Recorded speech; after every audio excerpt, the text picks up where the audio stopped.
Hello, it's STRV-103 Sunday. Let's get into this. Good thing. I like this one. This is going to be a rant, so I'm definitely going to get things wrong. It's almost certain. But I have a good book in front of me. Correction, I've got two good books in front of me.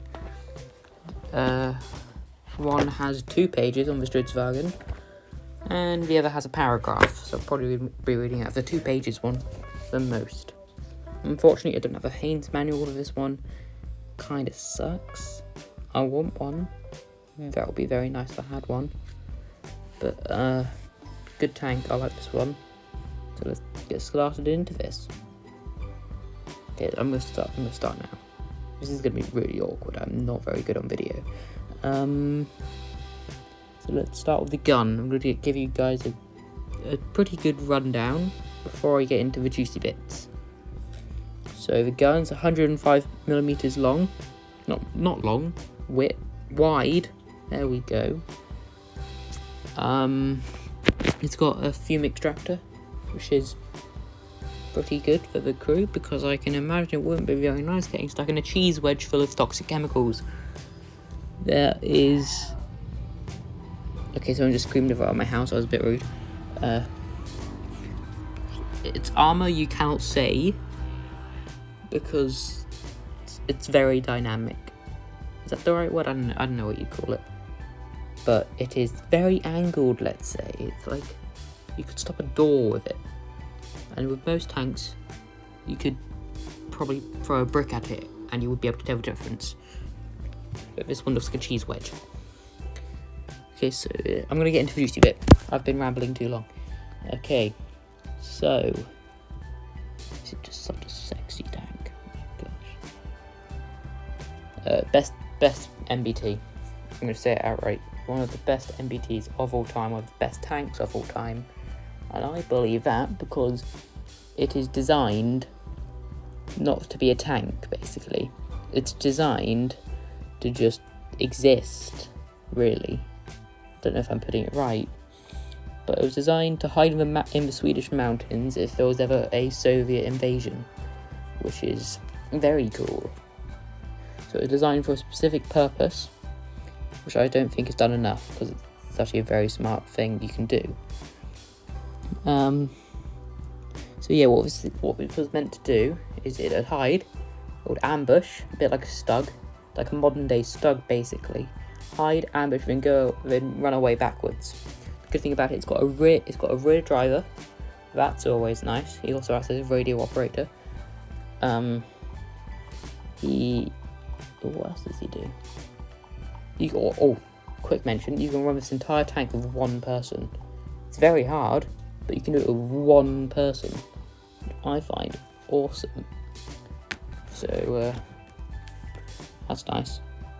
More than nice, really. So what you do is he'd drive away from the scene, run away. No, sorry for that random cut there. I can't bother to edit words or anything. Can't bother to just do that. It's too hot where I live. It's too hot in the UK. Can we go back to rain? I prefer rain than hot. It's September, for goodness sake. Why couldn't you do this in June? June's a good month for this. September. I don't like Septembers. Anyway, let's get back onto tank talk. Let's go. So, I think I was going on about the rear driver. So, the rear driver, he'd man the radio. I think I've already said this bit. Maybe. I'm not sure about this. So... Oh, I need to think. Oh my gosh, it's way too hot today.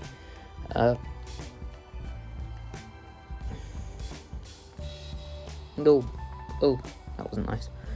So what he'd do is once they'd finished their ambush, or if they needed to retreat, the rear driver would power on like a transformer or something, and he would just drive backwards, because the engine also allowed for a fast reverse speed along with a fast forward speed, which is very nice, you know. It's got a nice break, you know. Also, let's check. Once again, I apologise for the random cut. I have the technological knowledge of a 70-year-old pensioner.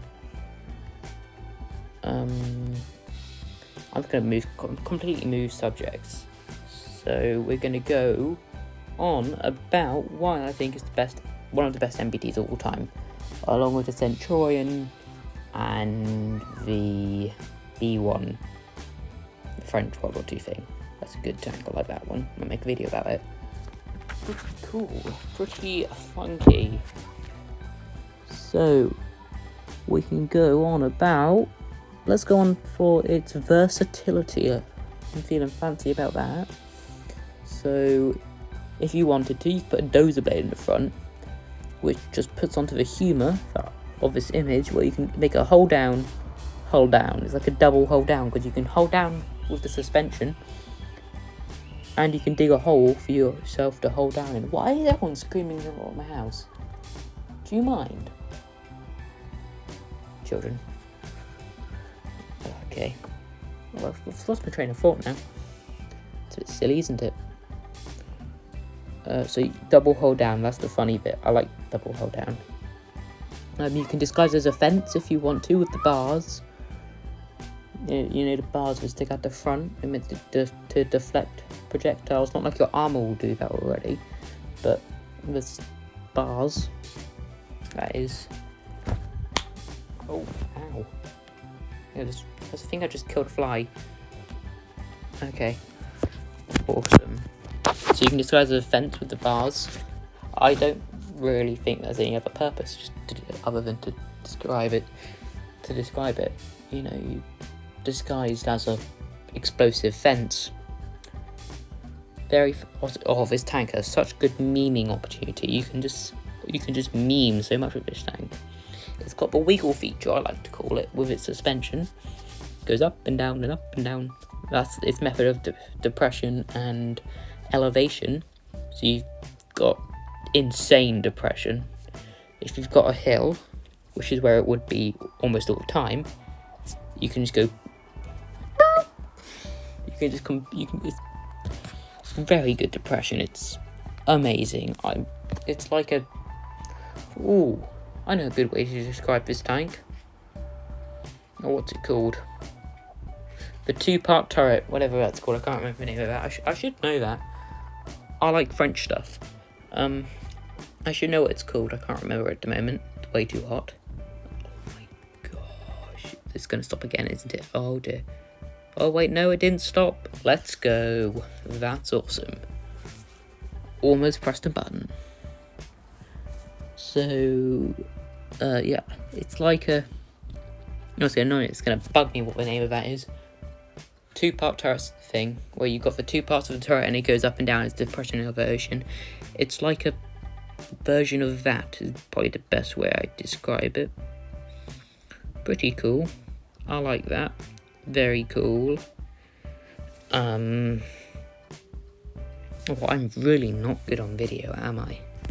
I am genuinely sorry for my lack of technological knowledge. That just stopped. Once again I accidentally stopped it, but that one just kind of stopped. So I've changed the image. That's fun. So yeah, I want to talk about how it can float. There's a DD version, which is just quite frankly strange. A DD tank of the Volkswagen. Can you imagine that? Probably should, because I can't bother to find any photos. So how do you make this thing float? Good question. I barely know. So you've got the big canvas screens like on the Sherman and Valentine tanks, but instead it's on a cheese wedge. So you've got a floating cheese wedge, so you can clog Poseidon's doors from closing if it crashes. So that is awesome. I think this tank is just awesome in general. I would definitely recommend doing some more research, because I'm possibly one of the worst ways of research a human being could ever watch. So I need to shut up, basically. I'm probably gonna ruin this tank for many people, but yeah, I like it. It is definitely one of the best tanks of all time. It's good at what it does. You know, it excels at what it does. It is perfect rambling opportunity. Yeah. It's beautiful. I can barely function at how beautiful it is. You know?